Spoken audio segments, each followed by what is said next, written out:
Short notes BSWE 006 मादक द्रव्य दुरुपयोग और अपराध। मादक द्रव्य दुरुपयोग और अपराध क्या है? किसी व्यसनी का एक ही उद्देश्य होता है। किसी व्यसनी का एक ही उद्देश्य होता है, वह यह कि किसी भी प्रकार से अपने नशे की खुराक प्राप्त करना। वो किसी भी तरीके से अपने नशे की खुराक को प्राप्त करना चाहता है।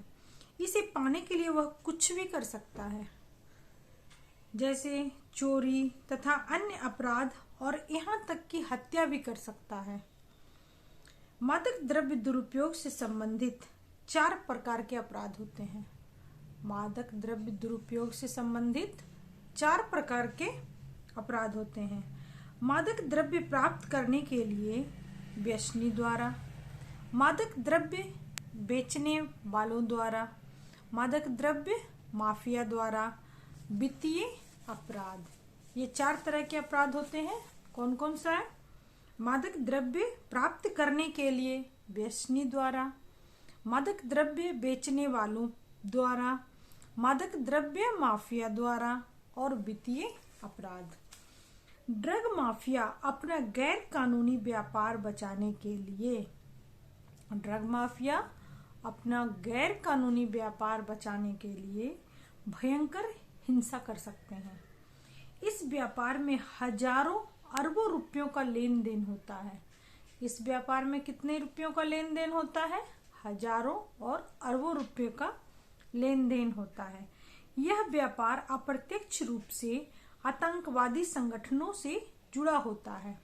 यह व्यापार किससे जुड़ा होता है? आतंकवादी संगठनों से जुड़ा होता है, क्योंकि यह उनकी आय का मुख्य स्रोत होता है। इस प्रकार कहा जा सकता है कि मादक द्रव्य दुरुपयोग और अपराध के बीच घनिष्ठ संबंध है। इस प्रकार हम क्या कह सकते हैं कि मादक द्रव्य दुरुपयोग और अपराध के बीच घनिष्ठ संबंध है। शॉर्ट नोट्स में नंबर 2 है, व्यसन के आर्थिक दुष्परिणाम क्या है? मादक द्रव्य दुरुपयोग के आर्थिक दुष्परिणाम प्रत्यक्षता तथा अप्रत्यक्ष दोनों प्रकार के होते हैं। ये मादक द्रव्य महंगे होते हैं और लत लग जाने के बाद इनका लगातार प्रयोग किया जाता है। तो व्यसन के आर्थिक दुष्परिणाम 2 तरह के होते हैं, एक प्रत्यक्ष और एक अप्रत्यक्ष। प्रत्यक्ष दुष्परिणाम क्या है कि व्यसनकर्ता महंगे मादक पदार्थों की लत को बनाए रखने के लिए हर संभव प्रयास करता है और उनकी कीमत अदा करता है। क्या करता है कि व्यसनकर्ता महंगे मादक द्रव्यों की लत को बनाए रखने के लिए हर संभव प्रयास करता है और उनकी कीमत अदा करता है। कुछ व्यसनकर्ताओं के पास अपने स्रोत होते हैं। कुछ व्यसनकर्ताओं के पास अपने स्रोत होते हैं। व्यसनी का सारा ध्यान केवल मादक द्रव्य को प्राप्त करने में लगा रहता है। ये जो व्यसनी है, इसका सारा ध्यान किस पे लगा रहता है कि मादक द्रव्य को कैसे प्राप्त किया जाए, और वह सभी अन्य जरूरतों को छोड़कर अपना सारा धन इसी में खर्च करता रहता है। मादक द्रव्यों के प्रयोग से उत्पादकता में कमी, कार्य से अनुपस्थिति, रोग तथा दुर्घटनाएं होती है। इनसे भी आर्थिक स्थिति कमजोर होती है। व्यसनकर्ता अपनी लत को बनाए रखने के लिए जिस धन को खर्च करता है, वह आपराधिक समूहों के पास जाता है।